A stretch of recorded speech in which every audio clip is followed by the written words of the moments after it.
Alustame siis meie pühavaimu teemal uuesti ja pigem jätkame. Me rääkisime eelmine kord sellest, et me peaksime tegelema oma südame olukorraga, et välja tõmmata sealt umbrohi ja põlluluste, mis tegelikult ei lase Jumala sõnale esile tulla, mis ei lase usule esile tulla, mis ei lase tulla esile sellel, kes me tegelikult oleme. Ja ma alustaksin ühe väga võimsa kirjakohaga, mis on iga kord, kui ma seda loen, see puudutab mind väga. Ja see on Johannese evangeelium 14. peatükk. Ja ma loen siit nagu 2 erinevat salmi. Üks on siis, esimene salm on siis 17, kus Jeesus ütleb meile eelnevalt, et ta saadab, 16 ja 17. Ja ta ütleb, ja mina palun Isa ja tema annab teile trööstija, et see jääks teie juurde igavesti. Tõe vaimu, keda maailm ei või vastu võtta, sellepärast, et ta teda ei näe ega tunne, aga teie tunnete teda, sest tema jääb teie juurde ja tahab olla teie sees. Ja ma natukene loen siit nüüd, jätan natuke vahele ja räägin siis järgmisest kohast, kus ta ütleb konkreetselt 26. salmis, aga trööstija, püha vaim, kelle minu Isa läkitab minu nimel, see õpetab teile kõik ja tuletab teile meelde kõik, mis mina teile olen ütelnud. Pange tähele, ta ütleb, et trööstija, püha vaim, ta mitte midagi ei räägi iseenesest, ta jätkab tegelikult sealsamas seda teemat, vaid ta tuletab meelde, mida Jeesus on ütelnud. Mida see tegelikult meie jaoks tähendab, et Jeesus on meile midagi ütelnud? See tähendab seda, et Johannese evangeeliumi esimene peatükk algab sõnadega. Alguses oli sõna ja sõna oli Jumala juures ja sõna sai lihaks ja elas meie keskel. See on Jeesus, kes elas meie keskel. Tema, me ei tohiks kunagi unustada, et tema on elav sõna. Tema on see sõna, kes sai lihaks. Heebrea mõtteviis läheb alati tagasi alguse juurde. Kreeka mõtteviis tahab alati minna edasi ja midagi juurde lisada. Aga tegelikult kõige olulisem on minna tagasi alguse juurde, mis ütleb, alguses oli sõna ja sõna oli Jumala juures ja sõna oli Jumal. Ja ta sai lihaks ja elas meie keskel. See tähendab seda, et kui püha vaim tuleb ja püha vaim on meie sees, kui me oleme Jumala lapsed, siis püha vaim ei võta midagi uut, ta ei räägi midagi enda omast, mida ta ise välja mõtleb. Ta tuletab meile kõik meelde, mida Jeesus on öelnud, mida Isa on öelnud, ehk siis mida sõna ütleb. Ta ei ole väljaspool sõna ja sellepärast me räägimegi sellest, et kui meie sees on rõõmutus, kui meie sees on uskmatus, kui meie tunneme, et meie võib-olla selline usuelu on kunagi isegi olnud hästi särav ja selline ehe ja tuld täis, et on kuidagi ära vajunud, siis tegelikult me peame vaatama enda sisse, kas on see umbrohi hakanud kasvama ja me peame tegelema, et see enda seest välja saada, sellepärast, et Jumala vaim ainult tuletab meelde sõna. Ta õnnistab sõna, ta elustab sõna ja tema sõna on ainukesena väeline. Mina ei ole muidugi nüüd Jumala sõna advokaat, et ma hakkaksin seda kangesti siin nüüd kaitsma ja võitlema. Ma olen saanud sellest väga tõsise ilmutuse, mis tähendab miksitud õpetus, mis tähendab see, kui inimene omavoliliselt on Jumala sõnale midagi juurde pannud või ära võtnud, kui ta on püüdnud seda kuidagi mugandada, selekteerida, et selektiivselt oleks meie usk, et me usume mingit osa sellest, aga tegelikult me ei näe seda ühte tervikut. Ma olen väga palju mõelnud selle peale, et kui mina käisin Iisraelis, ma kuulsin ennem seda võrratuid tunnistusi, kuidas inimesed lähevad Iisraeli, need kasvavad nagu tiivad selga ja kõik selline suur püha vaimu võime tuleb. Teine ütleb, et ma ei tundnud mitte midagi. Minu jaoks ei tähenda see mitte midagi. Ja mina läksin sinna väga suure eelarvamusega kunagi. Pastor Albert Türnpuu julgustas meid kõiki sellel ajal, kuigi ma ei olnud tema koguduses, aga ma käisin väga palju ta koosolekutel, ütles, et kui sa sinna lähed, sa ei tule kunagi tagasi enam endisena. No, ma mõtlesin, et okei. see on hea reklaamitrikk, eks ole, eriti kui pilet maksab $2000 on ju, muidugi see on hea reklaamitrikk. Ma läksin koos Ulf Ekmani grupiga sinna ja see tõesti oli nii-öelda üsna luksuslik. Ja kui ma seal olin, kui ma olin keset Galilei järve ühel pühapäeva hommikusel teenistusel, kus Ulf Ekman kõneles, ma ei kuulnud, mida Ulf Ekman räägib, ma ei kuulnud, mida Albert Ürbo räägib, ma ei kuulnud, mida Klaus Möller räägib, kes oli ka seal kambas. Ma lihtsalt tundsin, kui ma silmad kinni panin, et Jeesus on seal. Ta on nii tugevalt seal, see ligiolu, kõik see tema lähedus. Ja siis ma nagu mõtlesin, et ja on inimesi, kes lähevad iga hommikul tööle, seal samas riigis, nad ei tunne mitte midagi. Nad ei koge, et Jeesus on seal. Nad ei saa üldse arugi tegelikult, kus kohas nad on või kes Jeesus on. Ja siis ma mõtlesin nüüd täna hommikul edasi, mõtlesin variserite peale. Miks variserid ei tundnud ära Jeesust? See võib-olla mõni üksik, eks ole, me näeme, kes nagu pöördusid. Kui sa kujutad ette, kas on teist paljud jäänud Jeesust? Ma mõtlen, on ta teile tulnud tänaval vastu, tegutsen millegiga. Ma ei tea, ärge vastake palun igaks juhuks. Ma ei hakka nagu küsima vastuseid. Aga kujuta ette, variseride ees oli Jeesus päriselt. Ta tervendas nende juuresolekul, ta kuulutas sõna nende juuresolekul, ta rääkis oma mäejutluse nende juuresolekul, ta ajas kurjad vaimud välja nende juuresolekul ja variserid vaatasid talle otsa, elava Jumala pojale ütlesid, sinus on Beelzebul, et muud ei olegi, eks ole. Sa ajad kurjade vaimude ülemaga välja kurja vaime, mis tähendab seda, et nad mitte lihtsalt ei tundnud teda ära, vaid nad osa pilkasid teda, nad mõnitasid teda. Miks nad ei tundnud ära? Nad olid õpetatud mehed. Nad olid lapsed saadik, nad 12-aastased saadik pidid teadma toorat peast. Kas te teate seda? 5 Moosese raamatust pidi, ehk siis toora, 5 Moosese raamatut pidi olema peas igal juudi poisile. Nad olid nii õpetatud, kui üldse olla sai, see sõna oli nii tugevalt nende sees ja nad ometi vaatasid Jumala pojale otsa, nad ei tundnud ära. Kuidas see on võimalik? Aga sellepärast, et nende õpetus hoolimata sellest, et 5 Moosest olid peas, oli väga miksitud juba selleks ajaks.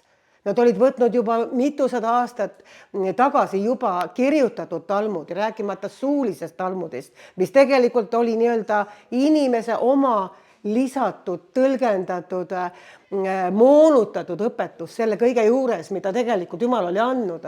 Ja kuna see oli nii miksitud, kuna see oli juba nii segatud, see seeme oli nii segatud, siis nad tegelikult ei tulnud ära Jeesust. Kus Jeesus istus seal samas, ta rääkis nendega, ta palvetas seal nende tänavatel, nad ei saanud aru, kellega nad räägivad. See on tegelikult nii kohutav, kui sa hakkad selle peale mõtlema. Täpselt sama ma mõtlesin kunagi Iisraelis, kui ma istusin ja vaatasin neid inimesi. Siis iga päev nad läksid hommikul tööle, tõusid ülesse. Nad ei kogenud absoluutselt mitte midagi. Nad ei mõelnudki selle peale, et Jeesus käis selles samas riigis, tervendas seal haiged, rääkis oma sõna. See nagu on nii tõsiselt mõtlema panema asi ja see on üks põhjustest, miks variserid absoluutselt ei tulnud Jeesust ära. See sõna oli miksitud, aga mida ma just lugesin ette, kui püha vaim tuleb, siis ta tuletab meelde, mida? Ta tuletab meelde sõna. Ta ei võta midagi omast käest. Ta absoluutselt, see on lubamatu, et me paneme midagi Jumala sõnale juurde või võtame ära, sest kui me seda teeme, siis tegelikult juhtuvad järgmised asjad. Juhtub selline asi. Aitäh, vend. Siis juhtub selline asi, et kõigepealt me peame endale teavitama, et me ei tea automaatselt kõike. Isegi siis, kui meie sees on sõna ja kui meie sees on püha vaim. Ma toon ühe Peetruse näite. Me peame alati hoidma, see on väga tervislik meile, et me hoiame silmad selle peal, et meie tunnetus on alati poolik, nii kaua kui me elame lihas. Ja me ei tohi kaotada kunagi, mida? Õpetatavust. Meie süda peab olema alati selline, et me ei arva, et me teame juba kõike. Et kõik on juba teada ja meil ei ole midagi õppida. Ma toon teile Peetruse näite. Ma ei hakka rääkima sellest, kes ta oli ennem seda, kui Kristus üles tõusis. Me teame kõik tema läbikukkumistest ja nii edasi. Ma räägin sellest, mis juhtus Apostlite tegude raamatu esimestes peatükkides. Kas Peetrus parandas meelt? Parandas meelt, eks ole. Ta ütles teistele, parandage meelt. Kui mehed küsisid ta käest, et mehed, vennad, mis me peame tegema? Ta ütles, parandage meelt. Ja mis siis edasi? Laske ennast ristida püha vaimuga, eks ole, te saate püha vaimu anni. Laske ennast ristida, laske ennast püha vaimuga ristida. Ja ometi tema ju tegi seda ise kõike. Ta oli ristitud püha vaimuga. Ta läks tänavatel, imed, tunnustähed juhtusid, kui tema vari isegi langes inimeste peale. Tema sees oli selline vägi. Ta oli üks võimsamaid apostleid üldse sellel ajal. Ja ometegi, ma olen sellest ennem ka rääkinud, aga ma ei väsi seda kordamast. Ta sai alles 14 aastat hiljem suure ilmutuse kaudu aru, et paganatele kuulub ka evangeelium. Selline võimas apostel püha vaimu juhtimise all. Ja ta isegi imestas, kas siis evangeelium on ka paganate jaoks. Ometi Jeesus oli läkitanud kõiki maailma kuulutama evangeeliumi, tegema jüngriteks kõik rahvad, nii edasi. Ta oli seda läkitanud, nad olid seda kuulanud, ta teadis, et tegelikult on evangeelium kõikide jaoks rõõmusõnum. Aga miks Peetrus siis nii tähtsale asjale pihta ei saanud? Ometi ta oli väge täis, pühavaimu täis, meelt parandanud, sõna täis. Ta oli kõike täis, mis üldse Jumalal on anda inimesele, oma töötajale, eks ole. Miks ta ei saanud aru sellest? Sellepärast, et tema mõttemaailmas olid ka veel kuskil kõrgistused. Ta ei olnud täiuslik. Ja kust need kõrgistused tulid? Need tulid prohvetitest. Vanas testamendis, kus on öeldud, et paganatele ehk siis Põhja kuningriigile anti lahutuskiri. Mäletate seda juttu? Lõuna kuningriik parandas meelt ja jäi siiski kuidagi Jumala armus püsima. Põhja kuningriigile anti lahutuskiri. See tähendab seda, ta saadeti alaliselt ja igaveseks ajaks minema Jumala juurest. Lahutuskiri tähendab seda, et sa ei tohi tagasi võtta enam oma naist. Kuigi paljud, ma olen kuulnud, kristlikud kogudused räägivad vastupidi, et kui naine on sust lahutad, võt tagasi, eks ole. No see on sinu probleem, mis sa teed selle naisega. Ma ei hakka siin vahele segama kellelegi. Aga tegelikult Piibel ütleb seda, et kui sa oled juba lahutanud ja naine on saanud kellelegi teisele, siis sa ei tohi teda seda naist tagasi võtta. Seda ütleb Vana Testamendi seadus. Nii. Ja nüüd, kuna kõik Iisraeli, õigemini kõik sellel ajal nii-öelda Jeesuse ajaksed inimesed, juudid, nad teadsid, et need paganad on saadetud alatiseks minema. Sellepärast nad ei tohtinudki istuda ühes lauas paganatega. Pidevalt variserid hurjutasid sellepärast, et Jeesus ka söödik ja viinajoodik istub ja sööb ja joob muud hommikust õhtuni nende variseridega, eks ole. Sellepärast nad hurjutasidki, et nad tegelikult teadsid, et paganate jaoks ei ole enam armu. Aga Jeesus ütles, minge kõike, kuulutage kõikidele. Ja see istus ikka veel selles nii-öelda mõttemaailmas, et ei, paganatel ju evangeelium ei kuulu, ma ei tohi nende kottagi minna, ma ei tohi nendega koos süüagi, ma ei tohi nendega rääkida. Et Jumal pidi tooma suure ilmutuse Korneliuse kojas, et näidata Peetrusele, et kõikide jaoks on uks lahti, kõik võivad tulla ja saada päästetud. Miks ma seda nii pikalt räägin?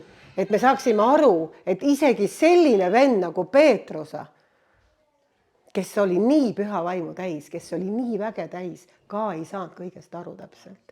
Ka temal oli pidevalt õppida, ka temal oli pidevalt nagu aru saada.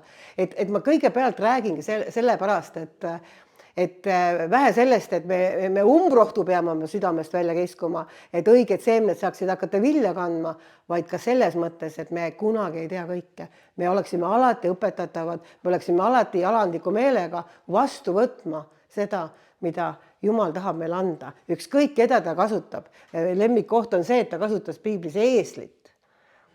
See on minu jaoks hästi julgustav. Selles mõttes, et kui ma vaatan ise ennast peeglist, siis ma mõtlen, et kas see on nagu normaalne, et minul üldse midagi öelda on. Aga kui ma vaatan seda kirja kohta, et isegi eesel hakkas rääkima, siis see on hästi julgustav. Me võiksime aamen ütelda kõik selle peale. Nii et selles mõttes on see nagu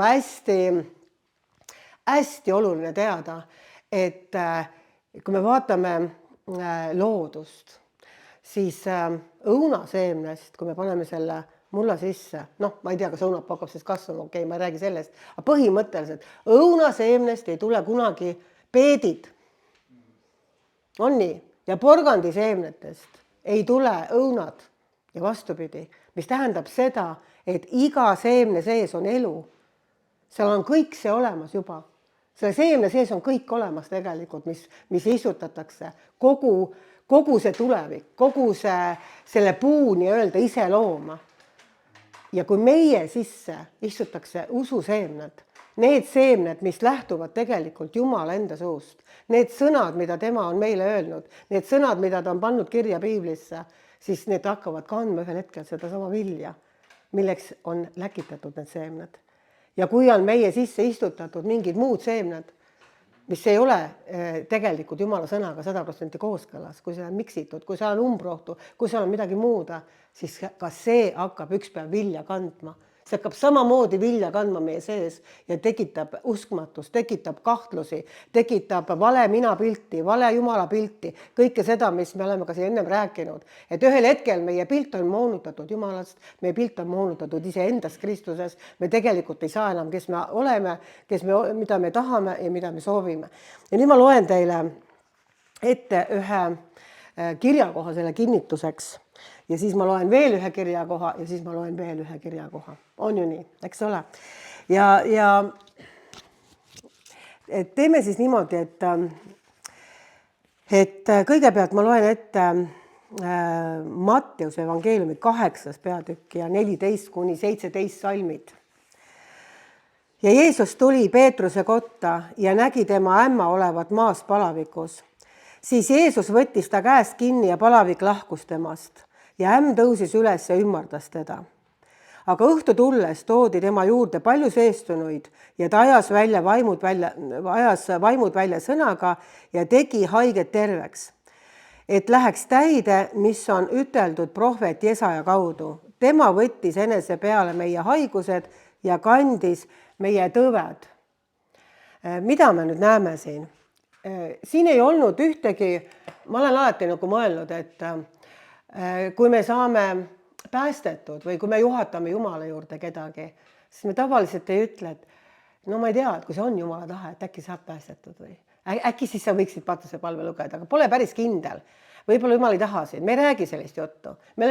Meie sees on veendumus, et Jumal tahab inimesed ära päästa, et Jumal tahab tõmmata inimesed enda juurde. Ta tahab neile ilmutada tõde, sest me teame, et Jeesus suri kõikide inimeste eest. Kuigi jah, keegi ei saa tulla, kui püha vaim ei tõmba, aga need, keda ta tõmbab, ta võtab vastu, ütleb piibel, on nii. Aga miks me siis arvame, et kõik teised asjad, mida Kristus on meile tõotanud Jumala sõnas, on nii, et kui sinu tahe sündigu. See ei ole ju nii. Ja sellepärast ma selle kirjakoha just lugesingi, et me näeme, et Peetruse ämm, no ma ei tea, kuidas Peetruse ämma suhe oli. Sellest ei ole kahjuks kirjutatud, sest ämmadega on mõnikord keeruline. Aga me näeme ikkagi, et Jeesus tuli Peetruse kotta, ämm oli maas ja ta võttis ta käest kinni, palavik lahkus kohe temast. Miks see lahkus? Kas Jeesus hakkas mõtlema, et kas see ämm on üldse meelt parandanud? Äkki õel inimene hoopis. Äkki Jumal karistab teda sellepärast, et ta palavikuga siin on. Siin ei olnud sellist mõtet. Ma loodan, et Peetruse ämm oli täiuslik ja perfektne. Ütles, et sellepärast Peetrus Jeesus salgaski, et ämma tervist. Kuule, see oli nii väga hea kirja kohta, mis sa praegu kinnituseks ütlesid. Ma olen üsna kindel, et seal võib olla tõde sees tegelikult. Tõe seeme, aga noh, olgu nad praegu, kuidas nad on, eks ole. Et selles mõttes, et kas see Peetruse ämm üldse oli nii-öelda inimene, keda oleks võinud terveks teha, aga ometi Jeesus ei mõelnud üldse. Ta haaras tal kinni ja see sündis. Ja mida ma tahan toonitada, 17 salm, et läheks täide, mis on üteldud prohvet Jesaja kaudu, tema võttis enese peale meie haigused ja kandis meie tõved. Mida nüüd siin tsiteeritakse? Siin tsiteeritakse Jumala sõna. Nad uskusid seda sõna, sest sõna seemned olid nende südames. Nad olid seda nii tugevalt enda sisse saanud, et nad absoluutselt võtsid elementaarselt, et kui keegi saab terveks, kui kurjad vaimud lähevad välja, kui inimesed vabastatakse, siis see on juba kirjas Jesaja raamatus. Tema võttis enda peale meie tõved ja haigused. Siin ei ole mingit kahtlustki, et me peaks kaksipidi mõtlema oma südames. On nii? nii et selles mõttes muidugi Peetruse ämma suhtes me võime pärast veel omavahel rääkida, aga jah, okei. Aga iseenesest me peame mõistma, et selle aja inimeste jaoks oli täiesti elementaarne, et kõik need imed ja tunnustähed sündisid. Nii, nüüd järgmine kirjakoht, mis tegelikult justkui räägib selle vastu, mitte vastu isegi, vaid mis on tegelikult natukene võib-olla selline, mis on nagu jah, et on see kirjakoht siis, mis räägib, et see on natukene eespool Matteuse 7 ja 21-23. Mitte, Jeesus nüüd ütleb siis jälle inimestele, mitte igaüks, kes minule ütleb, issand, issand, ei saa taevariiki, vaid kes teeb minu isa tahtmist, kes on taevas. Mitmed ütlevad minule tol päeval, issand, issand, kas me ei ole sinu nimel ennustanud, sinu nimel välja ajanud kurja vaime ja sinu nimel teinud palju vägevat tegusi. Ja siis ma tunnistan neile, ma ei ole eales teid tundnud, taganege minust te ülekohtu tegijad. See justkui näitab, et kõik võivad teha imesi ja tunnustähti.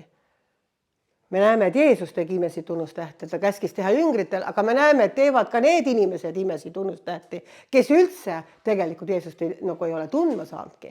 Ta ütleb, et te olete ülekohtu tegijad. Me teame, et tegelikult nagu kui süveneda sellesse tõlkesse, siis ta ütleb, et teie, kes te töötate väljaspool seadust, te olete seadusetud tegelikult. Sellepärast ei saa. Aga kui ma lähen sealt veel natuke edasi, siis mis asi on seadus? See on sõna. Nii et kui sõna ei ole sinu sees, kui see ei ole puhas, siis tegelikult sa võid, kurat matkib ka järgi igasuguseid asju. Mida on väga palju hoiatatud, Mattuse 24 näiteks räägib väga tõsiselt, kuidas tulevad valeprohvetid, vale imetegijad, kõik. Aga nüüd jälle alguse juurde tagasi, kui püha vaim tuleb, siis ta toob, mis asja, selguse teile. Tema on tõe vaim. Ja kui sul ei ole püha vaimu, kui sa ei oska temaga, kui sa ei tunne ära tema häält, kui sa ei ole võtnud väga tõsiselt seda, et tema on Jeesuse asemel meile saadetud, siis sa ei tunne ära ka eksitajaid. Nii kaua, kui sa vaatad väljaspoolt, mis juhtub, mida inimesed teevad. Ma rääkisin eelmine kord Hollywoodi näitlejad, hakkab uskuma, et on kõik päästetud, kui nad mängivad mingisuguseid pastoreid või kristlikes filmides. Nad oskavad nii hästi näidelda, et sa jääd uskuma, mida nad teevad. Kui sul ei ole püha vaimu või kui sa ei ole püha vaimu häält õppinud kuulma, sa ei tunne ära eksitust. Sa ei tunne ära, mis asi on metsalise märk. Sa ei tunne mitte midagi ära, mille suhtes meil on pandud väga tõsised hoiatused just lõpuaegade suhtes. Sest kui sa vaatad seda välist, siis sa vaatad, näed, Merike võib ka rääkida, eks ole. Aga kui sa vaatad piiblit, näed, isegi eesel võib rääkida. Et selles mõttes on siin nagu see point. Sa ei tunne ära ja sellepärast meie püha vaimu nii-öelda osadustel või kuidas seda nimetada, see on nii oluline, et sa saad aru, et püha vaim tuletab meelde sõna ja ta ei tööta väljaspool sõna. Need kaks peavad olema kooskõlas. On väga palju kristlasi, kes ainult rõhutavad, et püha vaim ja kõik imed tunnustähed, aga nad ei tunnegi sõna üldse. Ja on vastupidi. On inimesed, kes tunnevad väga hästi sõna, aga nad ei toonita üldse seda, kui tähtis on, et püha vaimuga ristitud saada, püha vaimuga täidetud saada, et saada osa selles vaimust, kes tegelikult on Jumala vaim ise. Ja kui sa ei saa sellest osa, siis sa tegelikult ei tunne ära eksitust, sa ei tunne ära oma kutset, sa ei tea, kes sa oled tegelikult Kristuse ihus, mida sa peaksid tegema, rääkimata sellest, et sa ise käid õigel teel. Me rääkisime eelmine kord sellest, kui oluline on see, et need, kes usuvad, panevad haigete peale käed ja haiged saavad terveks, kurjad vaimud lähevad välja ja nii edasi. Me teeme Markuse 16. peatükk, räägib sellest. Aga samas me peame aru saama, kui tähtis on see, et meie sõna alusa on puhastatud. Umbrohi on sealt välja tõmmatud, sest me ei oska läbi katsuda muidu asju. Nii nagu variserid seisid Jeesuse ees ja nad ei tundnud ära, et Jeesus seisab seal. Nad vaatasid talle otsa, nad ei saanud aru, et see on Jeesus. Meie ei taha olla samasugused. et kui on Jeesuse külastusaeg, kui on Jumala külastusaeg, kui püha vaim puudutab, tõmbab inimesi, tahab tuua ärkamist, tahab äratada inimesed, tahab inimesed patutunnetusele tuua, tahab inimesed vabastada, tervendada. Aga see ei ole peaasi, kõige tähtsam on, et meie nimed on taevasse kirjutatud, et meie nimed on eluraamatus. See muu asi on teisejärguline, kuigi see on ülitähtis, sellepärast, et kui meie ei ole vabad, siis meil on väga raske minna vangi vabastama. Väga raske, kui me ise ei ole vabaks saanud. Me võime peksa saada haledalt, kui me läheme lahingusse. Sellepärast on nii tähtis, et me laseme Jumalal kõigepealt ennast puhastada, tervendada, tuua meeleparandusele, et me näeksime tegelikult puhaste südamesilmadega, kes Jeesus on, et me ei läheks nii-öelda mööda ja isegi minu arust on see kõige hullem asi, kui keegi on pilganud püha vaimu. Piibel ütleb sedasama, seda ei anta isegi inimesele andeks, kui keegi pilkab püha vaimu. Ja variserid, nii õpetatud mehed, kes teadsid täpselt, milline peab messes olema, kuhu ta peab tulema, millisena ta peab sündima. Ja nad vaatavad talle otsa ja ütlevad, sa oled Peetsepul. Pole jubedamat asja olemas ja see on kõik sellepärast. See juur on seal, kui me moonutame Jumala sõna, kui me lisame midagi juurde või võtame midagi ära. Näiteks Vanas Testamendis on üks väga hea kirjakoht, mida võib täiesti tõsiselt nagu selle aluseks võtta. See on 5. Moosese eestikeelses piiblis on ta 13.1, aga ingliskeelses piiblis ma vaatasin, on ta 12.32 vist, nagu viimane salm. Ja see ütleb, et ta kutsub, mul ei ole piibel peas, aga põhimõtteliselt ta kutsub meid üles pidama hoolsasti kõike seda, mida on kirjutatud, mida tema on käskinud, mitte lisades sinna juurde ega võttes ära. Kas sul on, Janno, see kirjakoht lahti praegu oma heade prillidega? Palun loe see ette korraks kõvasti. Pidage hoolsasti kõike, mida ma teid käsin, ära lisa sellele midagi juurde ja ära võta sellest midagi ära. Just.